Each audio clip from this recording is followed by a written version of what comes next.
Nang mapaslang si Magellan dito sa ating bansa noong Abril 1521, alam niya ba kung ilan na lang sa mga kasamahan niya ang nakabalik sa Espanya? Ang orihinal na bilang ng mga kasamahan ni Magellan ay 240 o 240, ngunit 18 or 18 na lamang ang nakabalik sa Espanya sakay ng barkong Victoria. Pero sa 18 na ito, kasama na si Antonio Pigafetta, kasombrero? Tama ka dyan, Toto, kasama na sa 18 ito si Antonio Pigafetta na naging sekretary, tagalistan ng kanilang daily journal. Fun fact, ang pinakadahilan nila Magellan ay hindi upang maghanap ng mga bagong spices or mga ingredients mga kasombreros, kundi ang pinakadahilan nila kung bakit sila umiikot sa buong mundo ay para patunayang ang mundo ay bilog or spherical mga kasombreros at hindi flat. Pagkain ng ating kaluluwa, 1 John chapter 2 verse 1, My little children, Apostle John speaking, these things I write to you so that you may not sin, and if anyone sins, we have an advocate with the Father,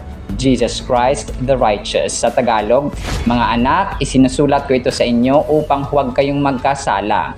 Ngunit kung magkasala ang sinuman, may tagapagtanggol tayo sa Ama, si Jesucristo ang matuwid.